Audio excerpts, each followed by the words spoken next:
আসা যাক পরবর্তী খবরের থেকে। বিষ্ণুপুরে তৃণমূল বিধায়ক দিলীপ মণ্ডলের বাড়িতে পুলিশের ম্যারাথন তল্লাশি, অথচ বুধবার বিধানসভায় দিব্যি শপথ নিতে গিয়েছিলেন তিনি। একদিকে তাকে খুঁজে পেতে মরিয়া পুলিশ আধিকারিক, আর অন্যদিকে তৃণমূল বিধায়কের পৈলানের বাড়িতে কেন্দ্র বাহিনী নিয়ে জোরদার তল্লাশি।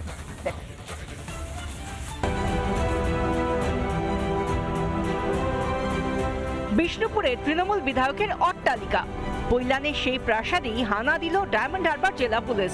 সঙ্গে ছিল বিশাল কেন্দ্রীয় বাহিনী। প্রাক্তন পরিবহন প্রতিমন্ত্রীর পৈলানের বাড়িতে পুলিশি তল্লাশি, কিন্তু ওই চত্বরেই নেই তৃণমূলের ওই বিধায়ক। মুহূর্তে রয়েছি আরো একটি বাড়ির সামনে। এই বাড়ির সামনেও এই মুহূর্তে পুলিশ রয়েছে, তল্লাশি চলছে। এই মুহূর্তে দিলীপ মণ্ডল কোথায় এই বিষয়ে জিজ্ঞাসাবাদ চলছে। দিলীপ মণ্ডলকে কিন্তু কোনোভাবেই খুঁজে পাওয়া যাচ্ছে না। পুলিশ আধিকারিকরা তাকে, তার যে দুটো বাড়ি সেই দুটি বাড়িতে খুঁজে পাচ্ছে না। অন্যদিকে তাকে ফোন করা হচ্ছে, তার ফোন সুইচ অফ বলছে। ঘটনার সূত্রপাত একটি ভাইরাল ভিডিও ঘিরে, যে ভিডিওতে বিজেপি কর্মীদের হুমকি দিতে শোনা গিয়েছিল তৃণমূল বিধায়ককে। বাঁচিয়ে দিয়েছিল আর নয়, অনেক সহ্য করেছি, অনেক ত্যাগ স্বীকার করেছি, অনেক সংযম দেখিয়েছি। আমরা 15 বছর শান্তিতে রেখেছিলাম, আর হবে না। ভিডিওটি ছড়িয়ে পড়তেই শোরগোল শুরু হয়। বিরোধীরা এই নিয়ে সরব হতেই শাসক দলের পক্ষ থেকেও থানায় অভিযোগ জানানো হয়। সেই অভিযোগের ভিত্তিতেই বৃহস্পতিবার কোমর বেঁধে তল্লাশিতে নামে পুলিশ। কিন্তু দিলীপ মণ্ডল কোথায়? রিপাবলিক বাংলা পৌঁছে গিয়েছিল বিধায়কের প্রাসাদে। রিপাবলিক বাংলা কথা বলে বিধায়কের ছেলের সঙ্গে। আপনার বাবা পালিয়ে গেলেন কেন? কে পালিয়ে?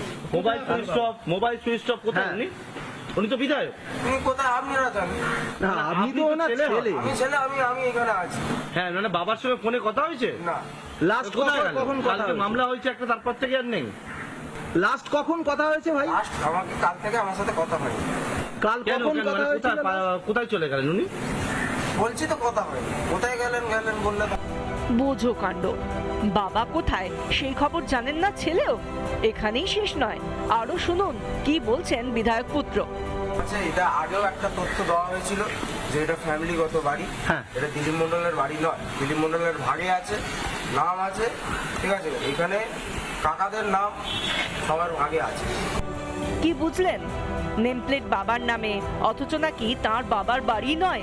গোটা ঘটনায় কটাক্ষ করেছে বিজেপি। একজন সাধারণ নাগরিক হিসাবে তল্লাশিটা শান্তিনিকেতন বিল্ডিং থেকে শুরু হলে আরো ভালো হতো, অভিষেক ব্যানার্জির বাড়ি থেকে।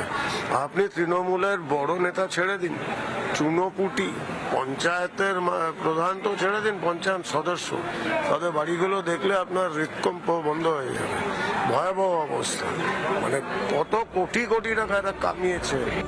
প্রাসাদ দেখা যাচ্ছে, কিন্তু বিধায়কের দেখা নেই। কোথায় গেলেন? ভ্যানিশ হয়ে? জবাব দিতে হবে বলেই কি ভ্যানিশ বিধায়ক? সৈকত পালের রিপোর্ট, রিপাবলিক বাংলা, পৈলান।